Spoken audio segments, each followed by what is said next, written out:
Kaya ba natin mag-ipon? Kayang-kaya. Alam mo bang sa maliliit na ginagastos natin, pwede ito maging milyon. Mag-sample tayo dito na halimbawa, lagi kayo nagda-dine out or sabihin na natin lunch out, kain sa labas. And 800 pesos per week ang gastos mo. Times 4, nakakatipid ka na sana ng 3,200 per month. And kapag nilagay mo to sa 10% ang kinikita ng investment, after 35 years, meron ka na sanang 10 million plus. Grabe, no? Nasa 3,200 per month pa lang yan.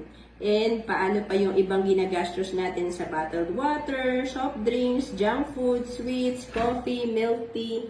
Grabe, pag tinotal mo nga yan, nasa 24 million plus na pala dapat yung pera mo or investment mo. And mag-sample tayo dito, saan ba tayo pwede maglagay ng investment?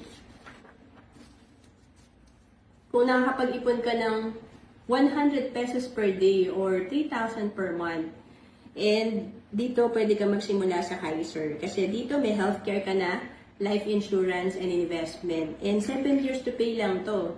And again, ito ay para sa 10 years old to 60 years old.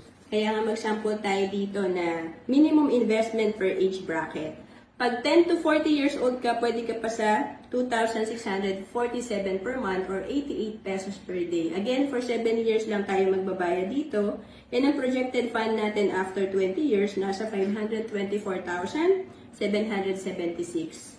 Pag edad 41 to 50, ang minimum plan na ay 3,529 per month or nasa 118 pesos lang per day na savings. Again, for 7 years, kung magawa natin to after 20 years, ang projection natin nasa almost 700,000. And kung 51 to 60 years old na tayo, ang minimum plan ay nasa 4,412 per month lang.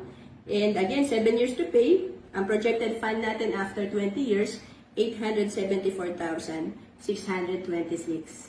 Again, sa Kaiser, may healthcare ka na, may life insurance ka pa, at kung di ka nagkakasakit, walang nangyari sa'yo, may investment ka na nag-grow. To know more about Kaiser, comment ka lang.